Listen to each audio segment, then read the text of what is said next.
కావ్యసార కవిత సుమములు దొరుకకే సొగసైన శైలిచే నిత్య కీర్తిగాంచే నెల మీద. అద్భుతమైనటువంటి కవిత్వాన్ని రచించినటువంటి పరిశ్రమ గారికి అభినందనలు తెలియజేసుకుంటూ, మరి ఆయన ఈ విశ్రాంత జీవితంలో మరిన్ని బౌద్ధం మీద మరింత సాహిత్యాన్ని సృజన చేయాలని నా ఆకాంక్ష. ఆయనకి శుభాకాంక్షలు. జై హింద్. నమో బుద్ధాయ. డాక్టర్ స్వామి గారికి బుద్ధ వందనాలు. తర్వాత క్షమించాలి, మీ యొక్క వాగ్దానికి మేము వారధి కట్టవలసి వచ్చింది. ఇది కాలాతీతమైంది, సమయానుకూలంగా మీకు అవకాశం మరొక సందర్భంలో మీ యొక్క స్పీచ్ ఉందని మేము ఆసక్తిగా ఉన్నాం. తర్వాత మన మధ్య ఉన్నారు విశిష్ట అతిథి ఉపాసిక బి రత్నకుమారి గారు. ఆమె కూడా కొన్ని విషయాలు మాట్లాడి ఒక 5 నిమిషాల్లో మీరు టైం ఇచ్చిన చాలా చెప్తారు, కానీ ఒక 5 నిమిషాలు ముగించండి దయచేసి. అక్కడికి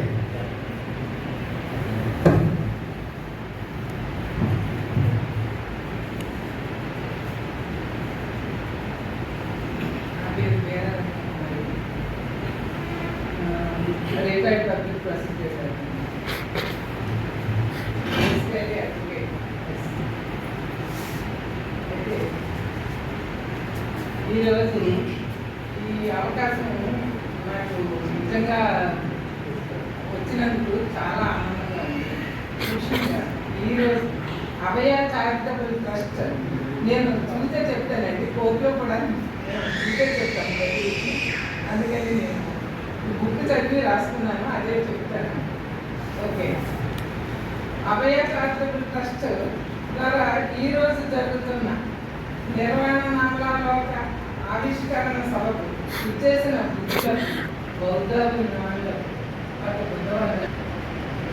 ఆవిష్కరణ సభ అధ్యక్షులు శ్రీమణి గారు, ఆవిష్కరణకర్త డాక్టర్ బండి సత్యనారాయణ గారికి, ముఖ్య అతిథి పండిత్ వెలుగొండ రాములు గారికి, ప్రత్యేక ఆహ్వానితులు డాక్టర్ కోటం స్వామి గారికి, విశిష్ట అతిథి గౌతమి అడ్వకేట్, పుస్తక సమీక్ష శ్రీమతి రాధారాణి గారికి మరియు అతిథులు మేల్పూడి బాలరాజు గారు, ఎం మల్లయ్యరాజు గారు, పివి దుర్గారావు గారికి బుద్ధ వందనాలు. జై భీమ్. అయితే ఈ పుస్తకం చదివితే నాకు అర్థమైన విషయం ఇక్కడ నేను రాస్తున్నది ఏంటంటే, బౌద్ధం అనేది అతి సామాన్యులు చక్కగా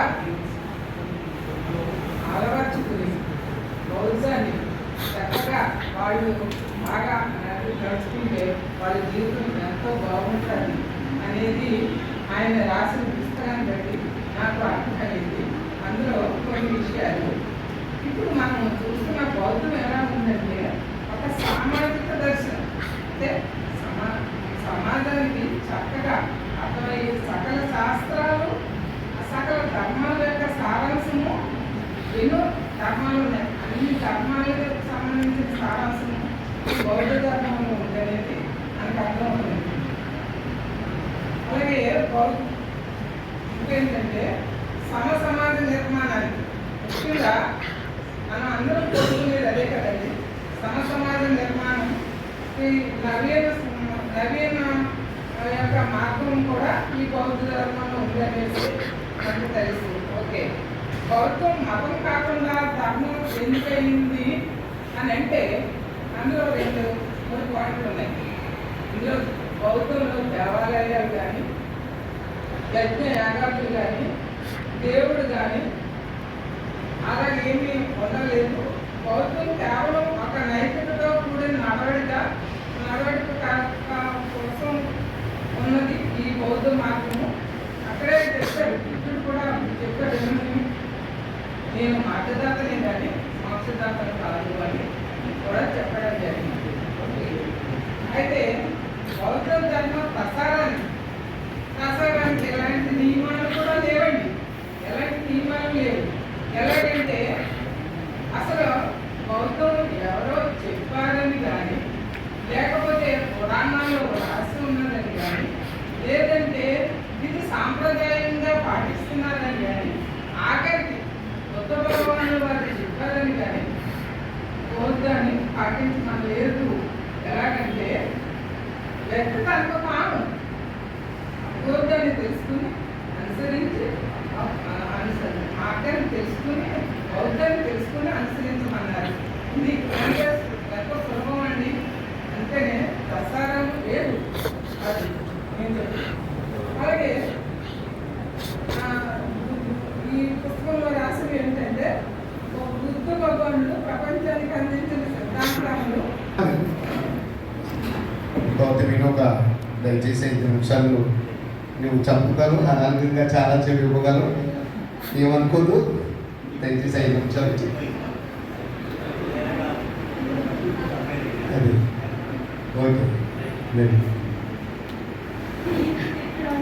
వార్నింగ్ ఇవ్వడం అంటే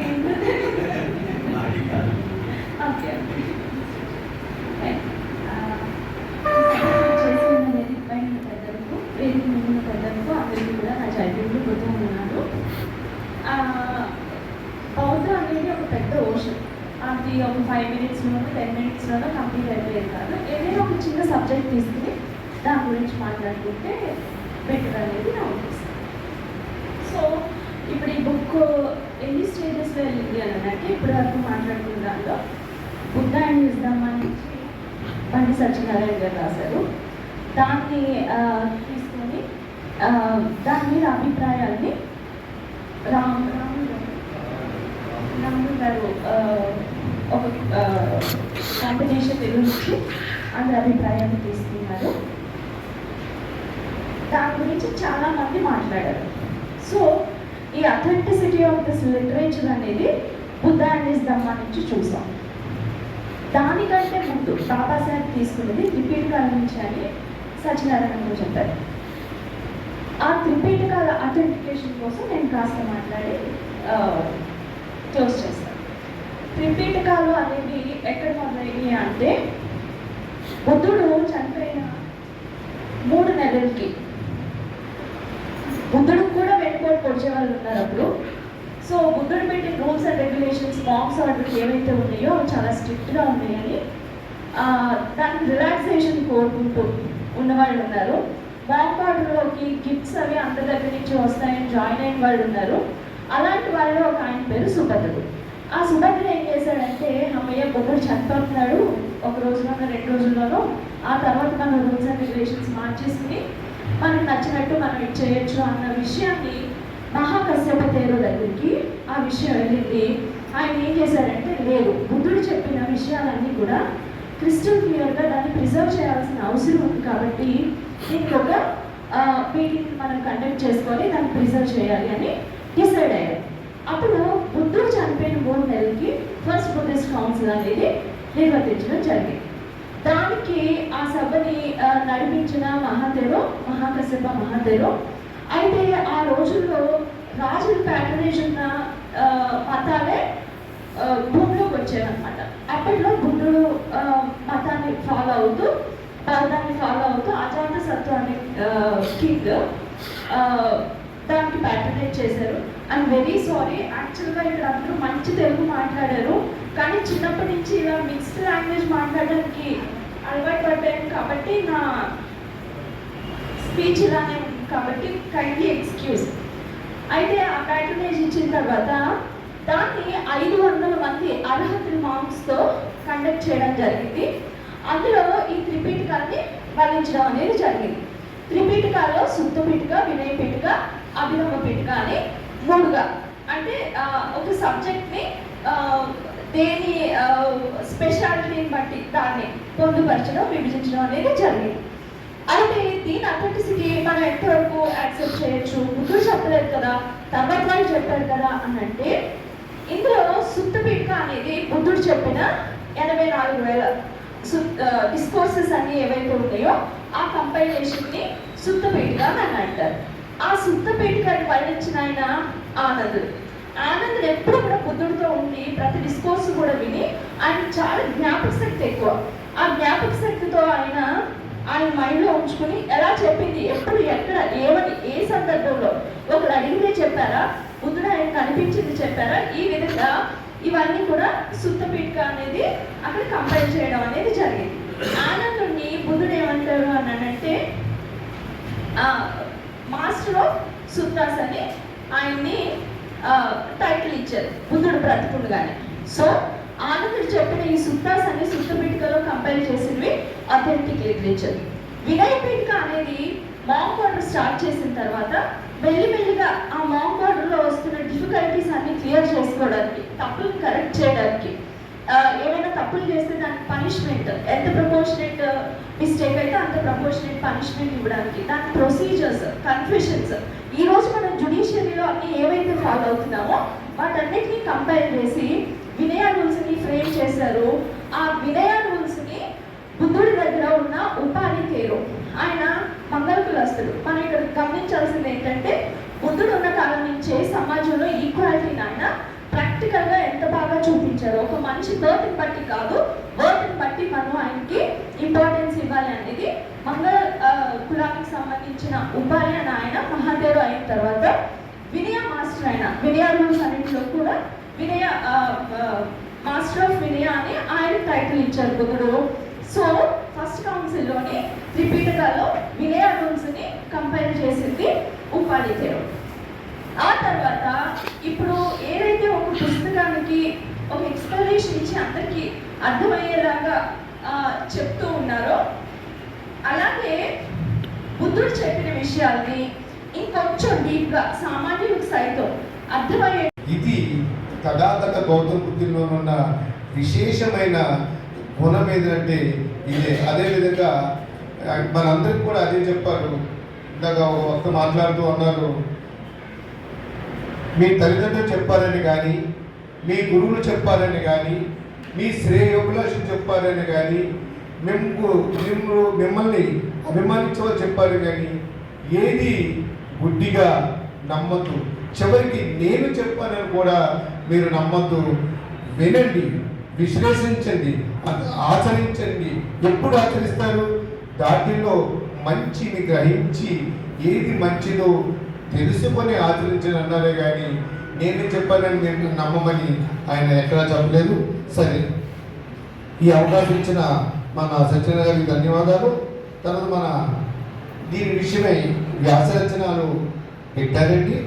ఈ వ్యాసరచనలు వచ్చిన వాళ్ళందరికీ కూడా మనం ఈరోజు ఇక్కడ మనం వాళ్ళు కూడా మొదటి పదవి, రెండవ బహుమతి, మూడవ బహుమతి ఇచ్చారు. వాళ్ళకి మనం ఉచిత రీతిలో మనం పుస్తకాల ప్రదానం వరుమండ రాములు గారు ఇస్తారు. పేరు చదువుతారు. మీరు డాక్టర్ ఎల్లిగొండ రాములు గారి ఆధ్వర్యంలో ఈ నిర్వాణ నవల మీద పోటీ, వ్యాస రచన పోటీలు ఏర్పాటు చేసిన సంగతి అందరికీ ముందే వివరించాము. అయితే వచ్చిన వ్యాసాల్లో 3 వ్యాసాలని బహుమతికి ఎంపిక చేయడం జరిగింది. న్యాయ నిర్ణయంలో వరంగల్ జిల్లా వారు అక్కడ రాములు గారి ఆధ్వర్యంలో ఒక 3 సభ్యులు ఏర్పడి నిర్ణయం తీసుకున్నారు. అయితే మొదటి బహుమతి పుట్టపర్తికి చెందిన డాక్టర్ మళ్ళా పెంచల ప్రసాద్ గారు, సహాయ ఆచార్యులు, Satyasai institute of higher learning, Prashanti Nilayam campus Puttaparthi. వీరు మరి సుదీరం కాబట్టి సమాధానం ఇచ్చాము, రాలేకపోయారు.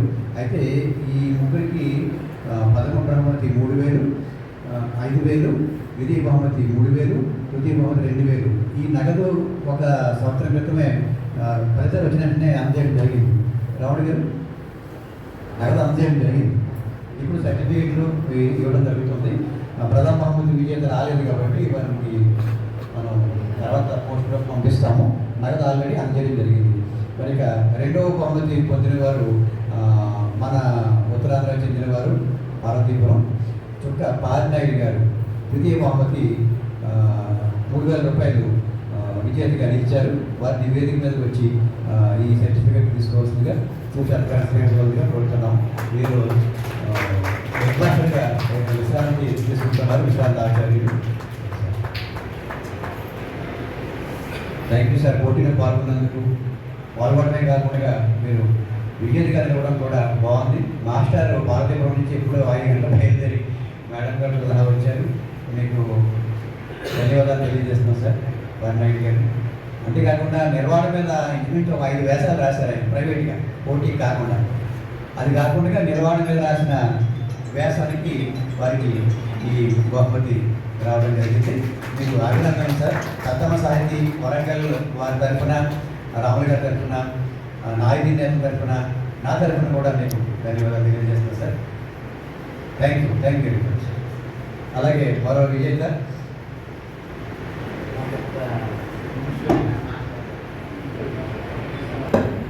సభయే నమః. పేరు పేరున అందరికీ నమస్కృతులు. మరి ఈ సభలో నా జీవితంలో ముఖ్యమైన అంశాలు కొన్ని జరిగాయండి. అది మీకు చెప్పాలి పాల్గొన్నాను. ఏంటంటే నాతో నా సతీమణి రావడం అనేది ఇదే పక్కన వచ్చారు. తర్వాత ఇంకోటి తనకి ఇదే ప్రథమ అవడం వల్ల కొన్ని వింతైన విశేషాలు ఏంటంటే ఏమండి ఎవరికి టైం ఇవ్వకుంటున్నారు, అన్నిసార్లు ఎలాగే జరుగుతాయని అనుకుంటున్నాను. తర్వాత ముఖ్యంగా ఎందుకంటే డబల్ బాగా మెచ్చుకున్నారంటే తను మన ఎఫ్బిఐ వచ్చేవారంటే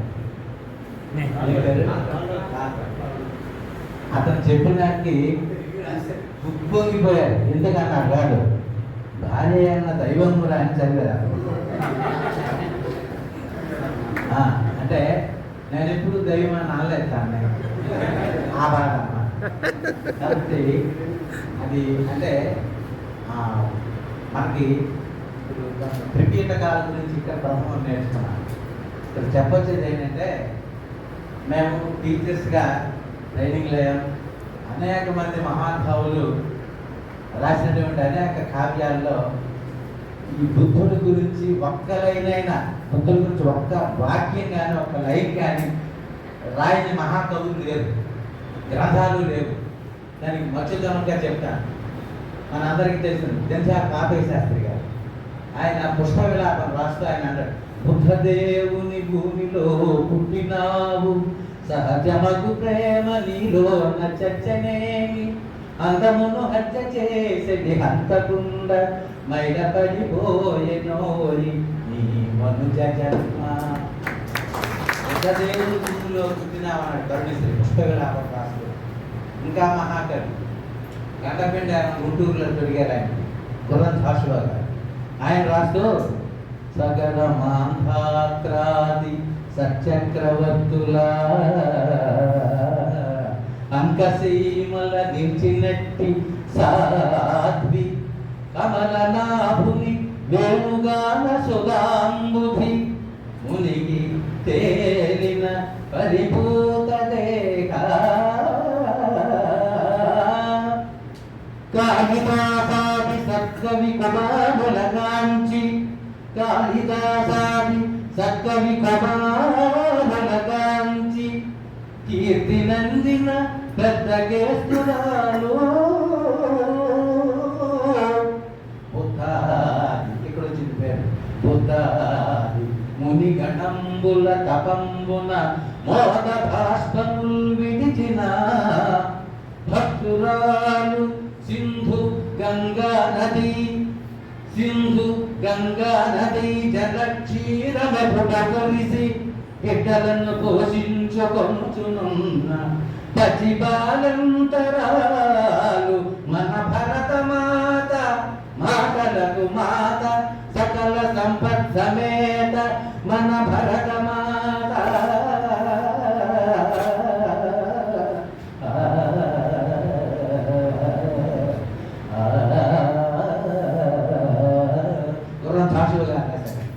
ధన్యవాదాలు సార్. మీ స్థలం చక్కగా ఉంది, చాలా హాయిగా ఉంది. అదే చెప్తాను. మిమ్మల్ని అడుగున్నందుకు ధన్యవాదాలు. అంటే మన దేశం ఎంత గొప్పదో బౌద్ధం ఎంత గొప్పది. ధన్యవాదాలు. మన దేశం ఎంత గొప్పదో బుద్ధుడు ఎంత గొప్పవాడు. Thank you sir. కాబట్టి మరి ఇంకా పుస్తకం గురించి చెప్పాలి. బండి సత్యనారాయణ గురించి ఒక్క వాక్యం చెప్పి ఏమొద్దు మాస్టర్, మీ గురించి సార్. మాట ఇచ్చిన వాళ్ళకి కాల్ ఓకే. నా గురించి మీకు తెలుసా? వారికి తెలియాలి. Thank you master. మీ ప్రేమ మీరు ఉదయం నాకు తెలుసు, మీరు ఉదయం బయలుదేరి 5 గంటలకు బయలుదేరి ఎంత కష్టపడి ఆ వయసులో ఇద్దరు పెద్దవారు నా దగ్గర ప్రేమ పుస్తకం ఇస్తాను సార్. మీ పుస్తకం మాస్టర్ చాలా సంతోషం.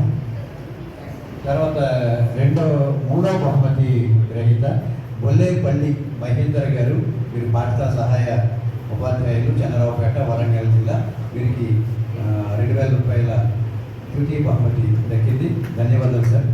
వారిని వేదికలకు వచ్చి ఈ సర్టిఫికేట్తో పాటు చిరు సత్కారం స్వీకరించాల్సిందిగా కోరుతున్నాం. వారు కూడా వరంగల్ నుంచి వచ్చారు, ఉపాధ్యాయులుగా పనిచేస్తున్నారు. బాబు సాహిత్య పట్ల వారు ఉన్న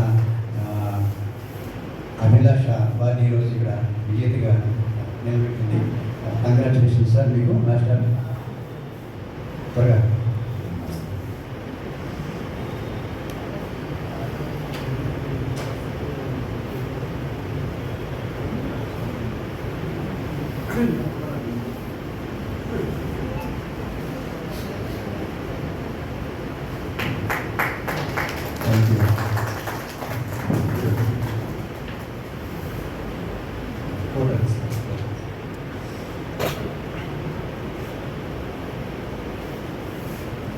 ధన్యవాదాలు సార్. రండి, రాములు గారు ఏదైనా గుర్తిస్తుంది. ఒక పుస్తకం రాయాలంటే రచయిత లేకపోతే టీడీపీ ఆపరేట్ ఉంటే సరిపోదు, వాళ్ళకి ఎంతో సహాయ సహకారాలు కావాలి. ఈ పుస్తకం ప్రచురణ విషయంలో నాకు ప్రూఫ్ దిద్దడానికి సహకరించారు శ్రీమతి సుమలత గారు. సుమలత గారి వేదికల్లో వచ్చి ఒక కాపీ తీసుకోవాల్సింది కోరుతున్నాను. కావాలి మేడం, ప్లీజ్. సుమలత గారు ఆకాశవాణిలో పనిచేస్తున్నారు. వారి హస్బెండ్ శివకుమార్ గారు వచ్చారు, కుటుంబ సమేతంగా వచ్చారు. వారికి ధన్యవాదాలు తెలియజేస్తున్నాను. అమ్మాయి నాకు ఈ గ్రూప్ దిద్దడంలో హెల్ప్ చేశారు, వారికి ధన్యవాదాలు తెలియజేస్తున్నాను. Thank you very much madam. Thank you అమ్మా. తర్వాత పుస్తకం విషయంలో అయిపోయింది. మరి అట్ట తయారు చేయాలంటే ఎలాగా? నేను ఏమి వేయకుండా పొద్దున పొక్కతోటి వేద్దాము అని చెప్పి అనుకున్నాను. అలా కాదు అని చెప్పి నాకు ఈ కవర్ ఇలా ఉండాలని చెప్పి సలహా ఇచ్చారు స్వరం సారీస్ గారు. వారిని వేదికకు వచ్చి ఈ పుస్తకం స్వీకరించవలసిందిగా కోరుతున్నాను. Madam please. వారు కూడా కుటుంబ సమేతంగా వచ్చారు. రవిశంకర్ గారు థ్యాంక్ యూ సార్, మీకు ధన్యవాదాలు. దయచేసి ఈ చిరుకాన్ని తీసుకోవాల్సిందిగా.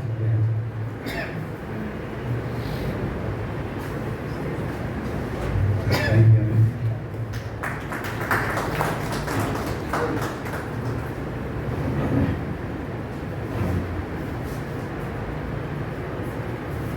ఇక అధ్యక్షుల వారి ఉపపరిపులతో సభ ముగిస్తుంది. చాలా సంతోషం అండి. మొదటిగా నాకు ఈ అధ్యక్ష అవకాశం ఇచ్చినటువంటి సత్యనారాయణ గారికి నా వందనాలు. ఈ సభ ఇంత నిశ్శబ్దంగా ఘనంగా సాగిందంటే ప్రతి ఒక్కరి యొక్క ఇన్వాల్వ్మెంట్ ఉంది. బహుదూరాల నుంచి వచ్చినటువంటి వారికి మరొకసారి ధన్యవాదాలు. దీనిగా మీరు పిలిచిన తలవు కానీ వాళ్ళ యొక్క పనులను పక్కన పెట్టి ఇక్కడికి ఇచ్చేసి ఈ సభను విజయవంతం చేసిన ప్రతి ఒక్కరికి ఒక్కొక్కరికి పేరున కూడా వాళ్ళందరికీ మా యొక్క ధన్యవాదాలు. ఇదే సహకారాలను భవిష్యత్తులో ఈ అభయ చారిటబుల్ ట్రస్ట్ నిర్వహించే కార్యక్రమానికి మీ యొక్క సహాయ సహకారాలను మేము కోరుకుంటూ ఈ సభను ఇంతటితో ముగిస్తున్నాం. సాధు సాధు సాధు. అధ్యక్షుల వారి పాత్ర దాదాపు ముగిసింది. వారికి ధన్యవాదాలు తెలియజేస్తూ, మరి మీకు ప్రారంభంలో చేశాను ఒక అద్భుతమైన మహాకవి గురించి, తొలగిరి చంద్రరావు గారి గురించి. వారికి సంబంధించిన ఒక 2 పుస్తకాలు తీసుకొచ్చారు బాలరాజు గారు. ఒక కాపీ శ్రీమతి రాధారాణి గారికి అందజేస్తారు. మరో కాపీ గౌరవనీయులు పరమూరి సత్యనారాయణ గారికి, మనభూమి పత్రికాధిపతి సంపాదకులు రాధారాణి బాలరాజు గారు చేతులుగా కాపీ బహుకరిస్తున్నారు.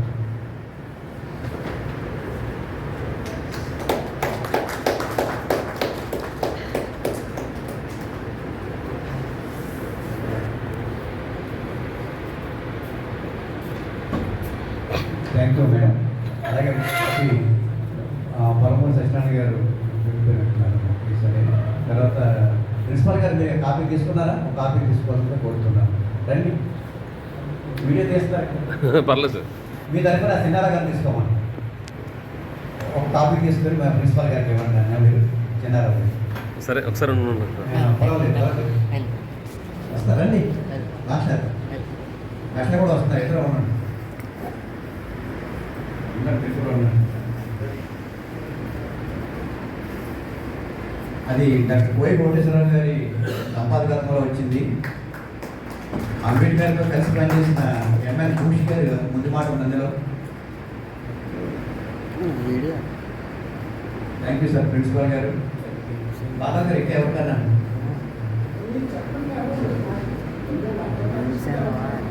మాస్టర్ పార్లమెంట్ మాస్టర్ మీరు తీసుకోండి. పార్వతీపురంలో కూడా తొడకి చంద్రరావు గారి ప్రాతినిధ్యం ఉంటుంది. Thank you very much sir. Madam మీరు కూడా రండి, కూడా తీసుకుంటాం. సరే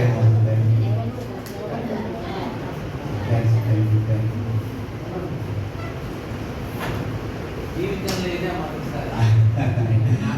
మీరు ఆ అవకాశం మాకు ఇచ్చారు.